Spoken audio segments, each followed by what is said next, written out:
Yes. The first name is spelled Jesse. The surname is spelled capital VAN and space capital ROOTSELAAR. Were the two victims found at the residence where the suspect lived? Yes. And why can't you elaborate on the relationship between the victims and in that residence and I can't elaborate on that. So it is believed the victims of that residence and the suspect are family members. can you say what parents, siblings, what relationship that is? Yes, the female adult victim is the mother of the suspect, and the youth male is the brother of the suspect, or stepbrother. Can you expand? You talked about the history of mental health with this female suspect. Could you expand on that? I'll give you perhaps remaining some general comments on that. Police had attended that residence on multiple occasions over the past several years, dealing with concerns of mental health with respect to our suspect. I can say that on different occasions, the suspect was apprehended for assessment and follow-up.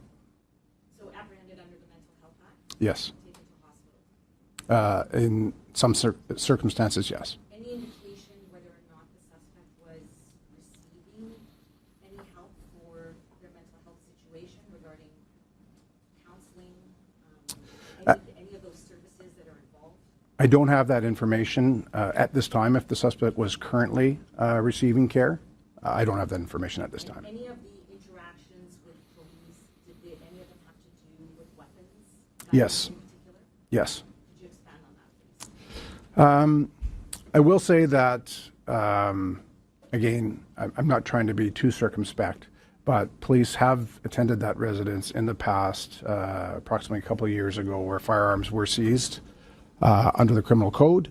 I can say that at a later point in time, the lawful owner of those firearms petitioned for those firearms to be returned, and they were.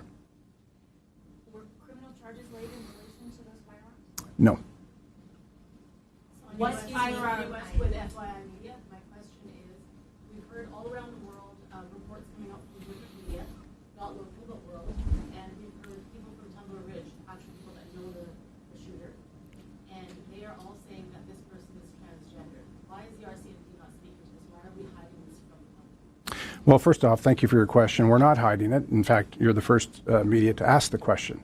I will say this. We identified the suspect as they chose to be identified in public and in social media. I can say that Jesse was born as a biological male who approximately, the information that I have, approximately 6 years ago began to transition to female and identified as female both socially and publicly.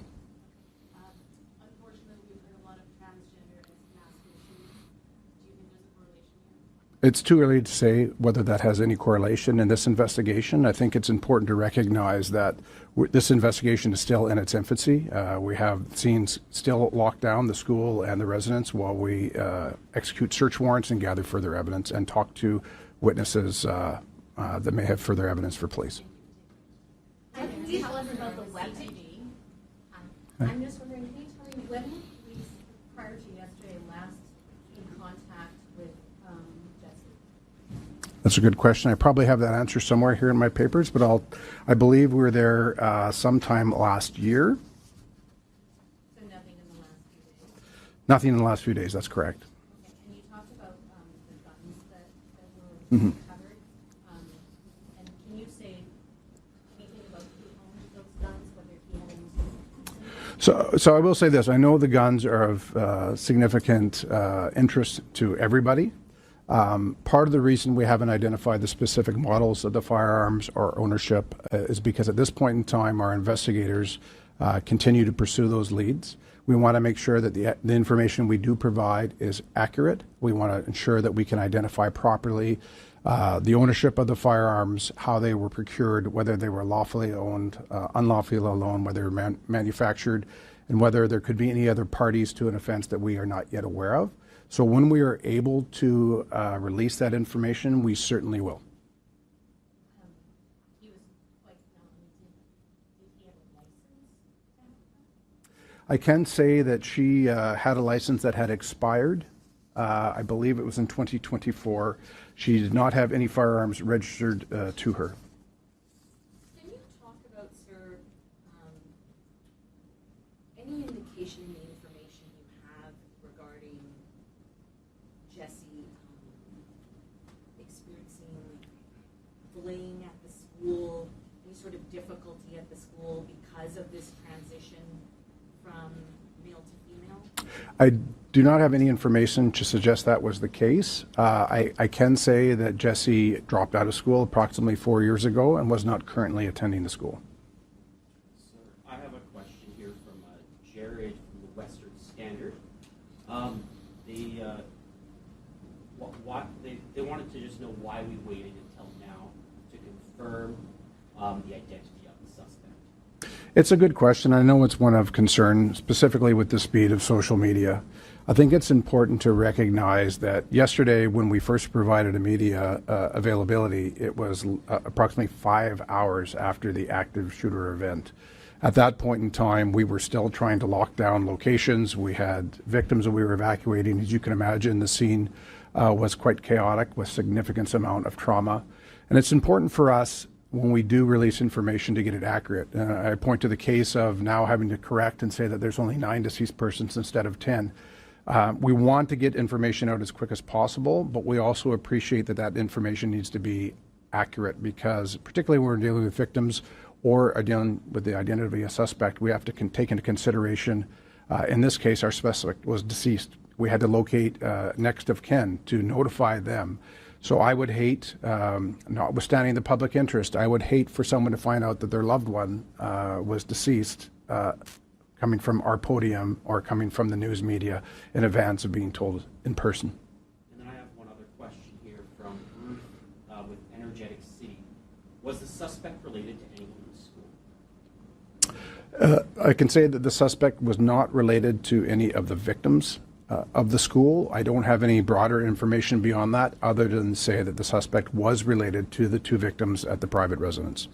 Did the suspect leave a note or any other communication in advance of this happening? Not that we've located so far, but we are continuing to pursue that lead. Sir, are you able to give us sort of what the police's working theory is on why this happened? Well, we don't have an idea yet as to motive. And again, recognizing we're still less than 24 hours into this incident, it is something that we are certainly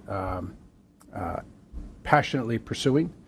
But it would be too early to speculate on motive at this time. Was there a bull put out to be on the lookout for prior to the shootings regarding the suspect? Not that I'm aware of, but once the shootings commenced, we did issue the public police alert.